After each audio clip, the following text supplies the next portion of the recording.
Are you tired of the same old Japanese visual novels that force you to win the love of boring, busty waifus and tedious, hunky husbandos? Do you secretly yearn to feel the thrill that only romance with a small bird can provide? Then you're in luck, because for reasons I will never understand, manga artist Hatomoa has created the visual novel for you. Transport yourself to a world of academia and lust as you compete for the affection of several virile pigeons. Admire their lustrous feathers, plump breasts, and scintillating plumage as you go from ornithologist to hornithologist. But be warned, all of this cloaca-quivering action is merely a cover for a darker story of conspiracy, bodily mutilation, and pudding that will have you saying, "What the f***? Who is this game for?" Welcome to Random Game Reviews. I put every game in the PlayStation Store into a spreadsheet and let a random number generator dictate what games I play and review. This time the RNG has demanded Hatoful Boyfriend.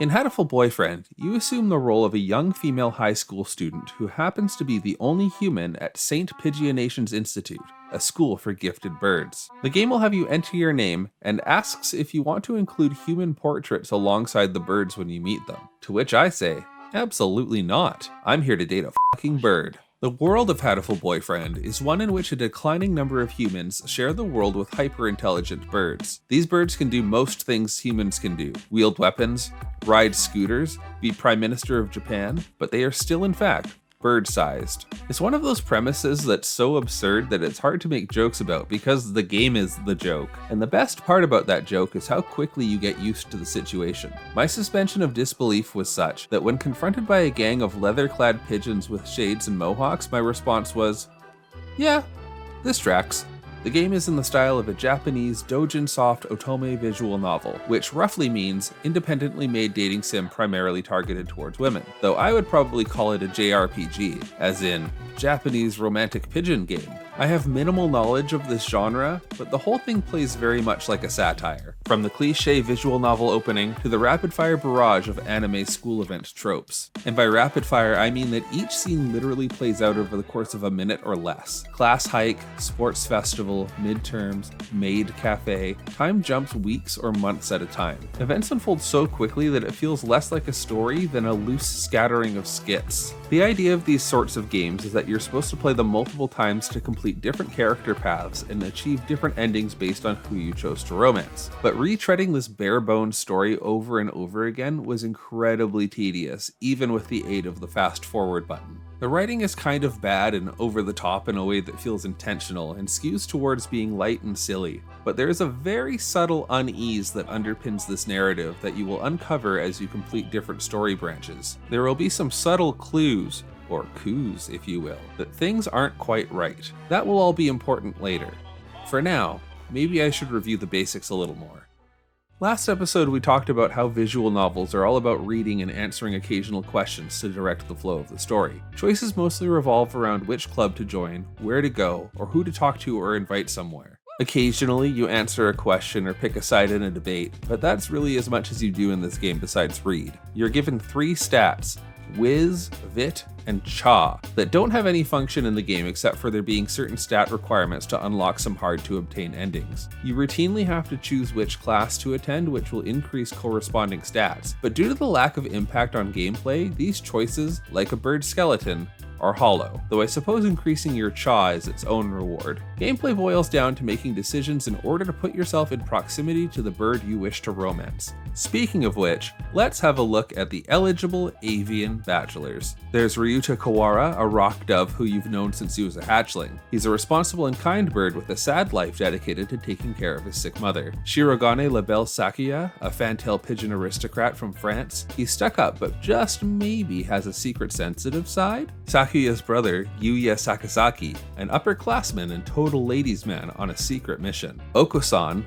the most bird-like of your possible love interests, who is completely hyperactive and whose story mostly revolves around his fundamental misunderstanding of what pudding is. Nageki Fujishiro, a sad mourning dove who literally haunts the school library. Kazuyaki Nanaki, your narcoleptic teacher whose romance path is surprisingly not even slightly creepy. Shu Iwamine, the school doctor whose story path is wildly creepy and unsettling. And this dingus, an alleged fallen angel who is easily the most annoying character I've ever encountered in a video game. The cast of characters each hit a classic otome visual novel archetype, and their personalities are largely created by greatly exaggerating a couple of basic characteristics. Whether or not a romantic path is enjoyable largely depends on how insufferable those characteristics are. For instance, Okusan is an absolute chore to be around, and Dr. Iwamine is actually the creepiest video game character I've encountered in recent memory. But other characters like Ryuta and Sakuya offer actual nice moments of sincerity that at least somewhat provide payoff to the hour and a half of your day that it takes to complete an ending. But with so many rapturous raptors to choose from, who would I choose to mate with? I'll be upfront with you. If you are playing this game to understand the mechanics of how one would fuck a pigeon, you will leave disappointed because each romantic path is rather chaste. I chose to go with Sakuya on my first playthrough because he is the hottest bird in Hatoful Boyfriend. All of these birds are obviously smoke shows, but there's just something about Sakuya. I mean, look at him. My sister-in-law, who is a weeb, assures me that Sakuya's story is classic otome, a stuck-up rich bird who has an unrequited love of music that his father could never approve of. By choosing to be on the student council with Sakuya and spending time out in the world with him and defending him from the lunatic bird Okusan, Sakuya's hard edges gradually soften enough for him to turn to you when he has no one else that he can trust to be his true self around. But the problem with this romance is that it plays out with nearly as much brevity as I just described it. The courtship is just another thing the game blasts through with very few moments to give any sense of a deepening bond. While each story path gives you insight into the characters, these paths feel less like actual stories and more like character prologues. And it turns out, that's exactly what they are. After finishing the paths for all of the main characters, you gain access to the game's Bad Boy Love mode. In this mode, most of the game plays out like normal, except one day, your character doesn't show up to class, and the reason for that is, you've been murdered and your decapitated head is found inside a cardboard box. So, bit of a departure there. You switch to playing as Ryuta, your former character's childhood friend, and the game suddenly shifts into a murder mystery. This mode is amazing for several reasons. Firstly, it answers a lot of questions about the lore of this world that I never expected to be answered. You get answers about what happened to most of the humans, how the birds became smart and strong, and the current state of human-bird relations. But also, you'll get a deeper look into every single character, their backgrounds, their motivations, and how they came to be at the school. It even explains why this guy is so weird, and like every other explanation you'll receive in this mode, the reasoning is satisfying and ties into a well-conceived and interesting narrative. Every main character you can romance in Hatoful Boyfriend has an important part to play in this story, and I was completely floored by how good this section of the game is. Tragic backstories, secret revenge missions, epic side characters, Bad Boys Love has it all. I was engaged the whole way through this story's many twists and turns. Every single story element introduced in the main game comes into play in ways you won't expect, and the expertise with which the story is executed, along with the violent tonal shift, serves as the best possible punchline to the joke that is Hatoful Boyfriend. But here's a twist for you. I still didn't really like the game overall.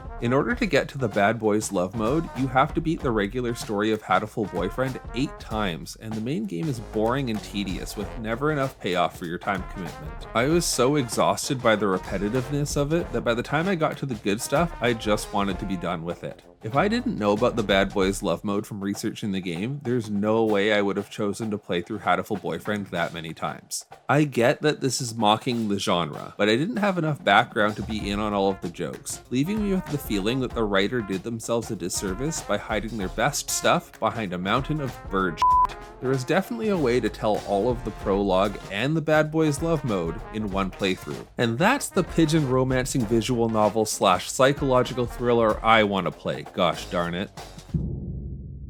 It's time to answer the question, would I play this game if I were not destined to do so? For Hatoful Boyfriend, the answer is no. The game has an admittedly hilarious gimmick, and a dating sim of just birds is a really funny idea. But Hatoful Boyfriend gets mired in tedium the more you replay it. There was just not enough for me to enjoy about subsequent playthroughs to make it feel like it was worth it at all. The murder mystery Bad Boys Love mode was easily the best part about this game, but the creator messed up by making it so ridiculously difficult to get to. In the end, I don't know if the payoff was good enough that I could recommend anyone to slog through the main game 8 times. That's it for this episode, Bird Dating Sim.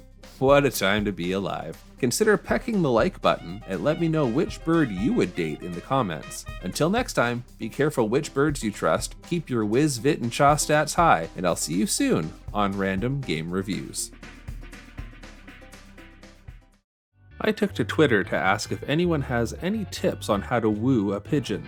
@SpeedyBooBoo writes, "Write them a romantic haiku." Nice. If you want to tweet stuff at me too, you can follow me on the Twitter @RNDM Game Reviews.